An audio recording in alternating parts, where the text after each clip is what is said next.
Hey, welcome to another edition of the Friday Show, brought to you by Monmouth Park. This Friday, 3 p.m. post time, it's the last of the late afternoon post times. They'll move to 12:15 for the remainder of the meet on Fridays, 12:15 post times on Saturday and Sunday as well. Don't forget about the Win Early Pick 5 at Monmouth Park. It's the first Pick 5 in the country. I'm Ray Paulick, joined today by Natalie Voss, Paulick Report's editor-in-chief. Well, Natalie, there's a lot of things that we cover throughout the year that are not particularly upbeat, and I'm just going to put out a warning right now on the Friday show. This is not an upbeat topic.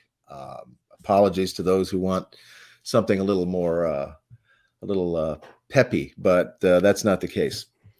A lot of people have been talking about a story that came out of Delaware Park earlier this year about an incident involving trainer Amber Cobb, who was suspended for 2 years by the stewards at Delaware Park for her treatment of a horse at a private farm in New Jersey. The suspension was appealed to the commission, and they looked. They took evidence for, I think, 5 hours. You listened to the whole thing, and they reduced the suspension from 2 years to 2 months or 60 days. And before we talk about this incident, I think it's important, though a little bit disturbing, to watch at least a segment of the video that was taken that kind of led the investigation. So let's take a look at this first.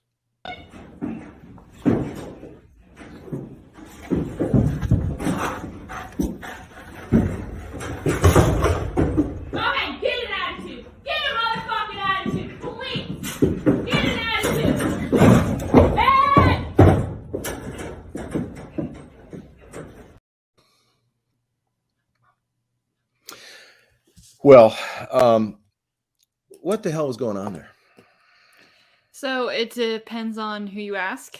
The person who shot the video testified before the commission and the appeals at the appeals hearing, as did Amber Cobb, and they have, as you might expect, different versions of what was going on there.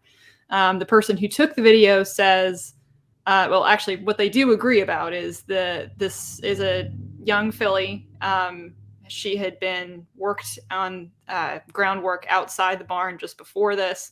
Some kind of incident had happened out there where the horse had reared up, flipped over, gotten loose, run around for a while, and she was brought back into the barn. And from there, the accounts differ a little bit. The person who shot the video says that it was Amber who brought the horse in the barn, tied the horse to the wall at the back of the stall, which is a normal thing to do to untack or groom a horse in a racing setting, and that the filly got upset, and that Amber went in with a plastic pitchfork and began yelling at the horse and striking the horse.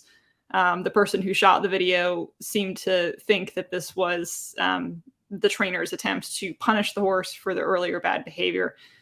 What you don't see in the segment of the clip we just played is eventually the horse rears, falls backwards, gets up, rears again, falls, and does not get up. She apparently was not seriously injured in this incident. Somebody comes and unties the tie at the very end of the video.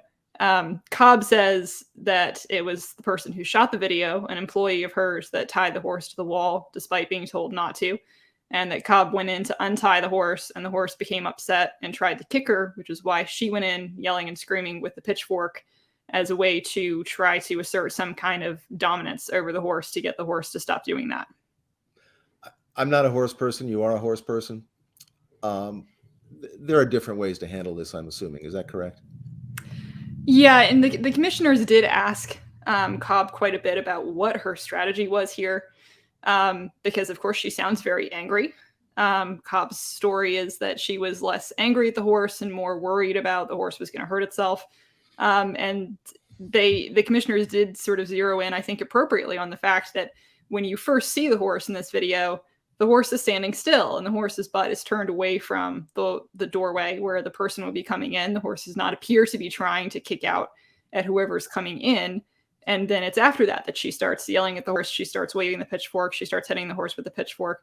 That's not going to do anything to keep a horse calm and still. That's going to rile a horse up. And so they did sort of zero in on why was that your strategy, and didn't really get, I didn't think, to the bottom of why you would think that was a good idea in that situation.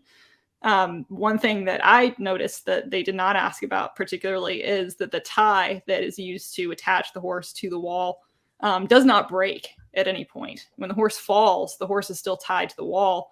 It's a long enough tie that she can be on the ground and have her head elevated a little bit and still be tied to the wall. And generally, I mean, it varies a little bit depending on where you are, but generally speaking, you want to have a fail safe. You want to have some twine that will break. You want to have a quick release piece of hardware on a tie for exactly this reason. If the horse goes up, you don't want them flipping over and getting hurt. You want that to release. You want something to break so that they don't hurt themselves.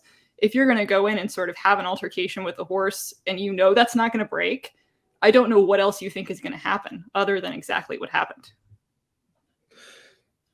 So what was the reason given by the Racing Commission to reduce a suspension, which 2-year suspension is a serious suspension? A 60-day suspension is, it's not a career-ending thing.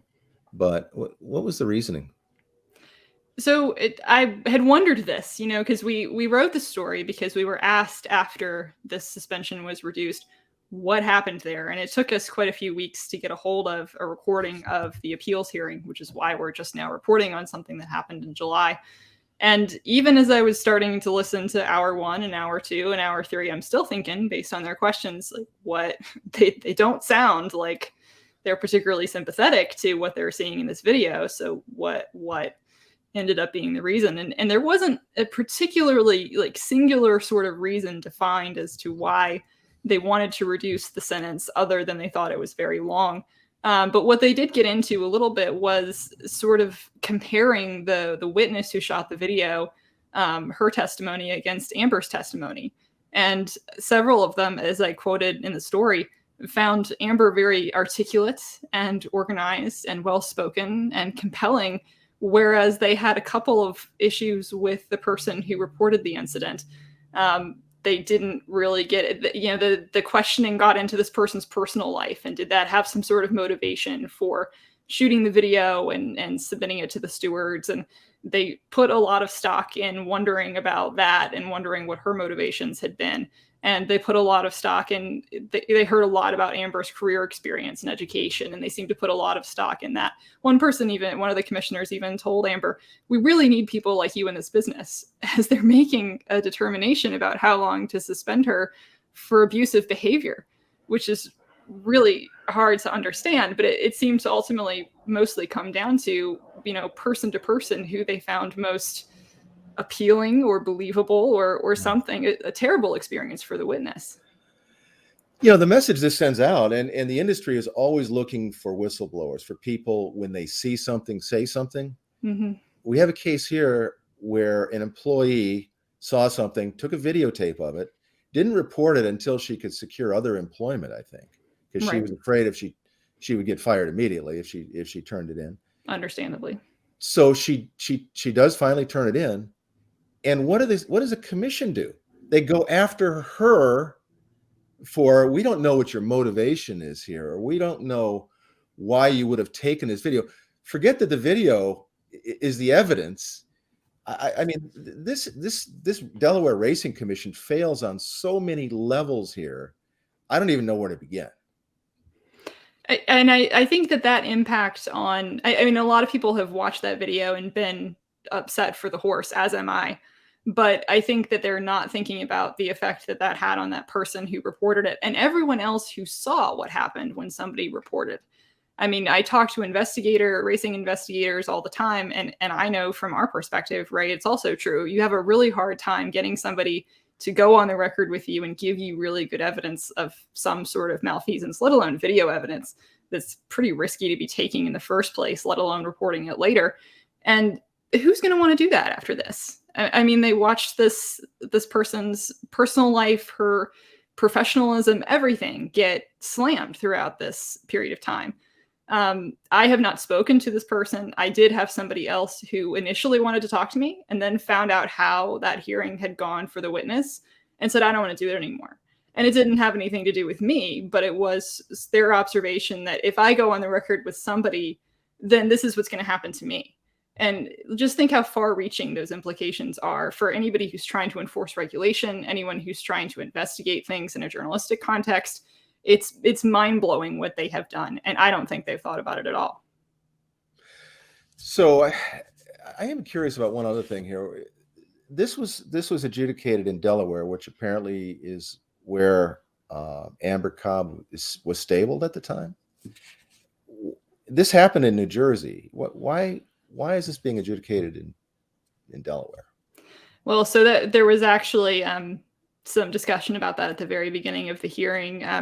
Cobb's attorney, Alan Pincus, tried to have the whole thing dismissed on jurisdictional grounds. The commission did not seem to find this very compelling. But the incident took place at a private facility in New Jersey, where I think she is based in the off season at Delaware. She has a string at Delaware, and I think that she maybe keeps horses in New Jersey at various parts of the rest of the year.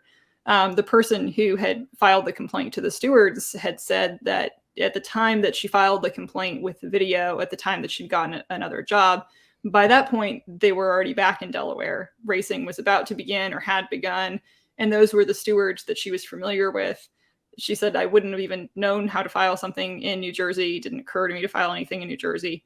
But there was that jurisdictional question from Pincus about should Delaware be ruling on something that didn't take place in the state outside of reciprocating an existing ruling. So his argument was very much that New Jersey's commission should be investigating this. That didn't end up making a difference in this case, but that is sort of a question that was out there about this. And as far as what we know about Amber Cobb, there's a ruling. There's at least one other ruling on one of the databases that collect rulings about anger issues. I don't, at least one other one. And are there any other incidents similar to this that we know of that happened with horses under her care? Yeah, she was asked about extensively about how do you know that a horse might flip over? Is that something you have experience with? And initially she said, no, I've never had, this kind of a problem with a horse. I've never had an issue with a horse rearing up and flipping over when I've been, handling it on the ground. And then she was asked by the state's attorney who was there representing the stewards, but you did have that happen once before, didn't you? Because you had a horse die. And she said, oh yeah, I forgot about that. And as it turns out that she's actually had that happen twice. I wasn't actually sure which incident she was being asked about. There's a notation in New York's fatality database that a horse that was in her barn came off of a wash rack in Finger Lakes, flipped over, hit its head, and subsequently had to be euthanized. And then there was also a horse in Delaware that same thing, was coming off of a wash rack, flipped over, hit its head, and died. And those were within about a month of each other last year. So obviously I don't know beyond that, but this does seem to be a behavior that she should have some familiarity with. The same horse that's in the video is also recorded as having reared up just the day before. She says it did not flip over and hit the ground in that incident, but certainly the concept of applying a lot of pressure to a horse's head and have them jump back and up to try to get away from that pressure should not be particularly new to her. Yeah. Well, I didn't listen to 5 hours of testimony. I read your story, which was typically brilliant for your work. We have good people in the industry. We have bad people in the industry. It's up to the regulators to punish the bad people and to look out for the good people. I think they failed here epically, and I've known John Wayne, who is the executive director of the Delaware Thoroughbred Racing Commission, for a long time. He passed away a year ago. I just can't imagine what he would be thinking about this commission, this really just ridiculous decision they made. It's really a stain, I think, on the Delaware Thoroughbred Racing Commission for what they've done. And, as you said, it's been getting a lot of discussion. Just about, I don't know how many emails I've gotten about it at this point. And we're filming this on Thursday. The story came out Sunday. I'm still having people pick up the phone and say, like, what happened here? This is so embarrassing. It's started to go a little bit national. I think that an animal rights organization picked it up within the last couple of days and has been, putting the video out there. So this has far-reaching effects. Yeah, and to those who say the Paulick Report is fanning the flames of this, we're not the ones fanning the flames. The flames are fanned by the Delaware Thoroughbred Racing Commission for their actions here. Yeah, they did what they did, whether we had reported on it or not. Yeah. Well, Natalie, thank you again for going over this, revolting piece of news. I think, as far as the way horses are treated in some people's care, and we'll follow it and see if there's anything further down the road in this case. Maybe other states are taking a look at it as well. We'll be here. All right. Well, thanks again. We'll be right back after taking a look at this week's Woodbine Star of the Week.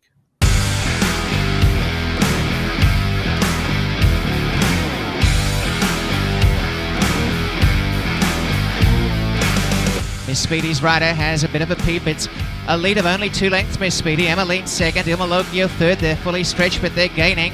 Miss Speedy as they come down towards the quarters, a length in front of Emmeline and Ilmalokio as they turn. And then Cielo Doro and Ewan's top of the lane. Miss Speedy under attack with Emmeline on the outside.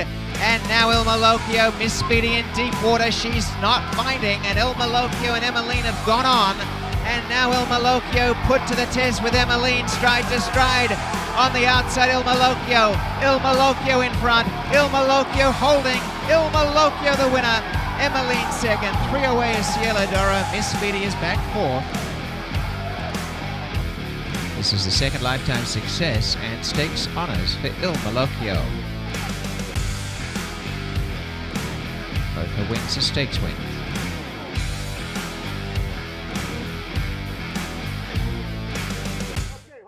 I'm joined by Bloodstock editor Joe Nevels, as the lettering below him shows.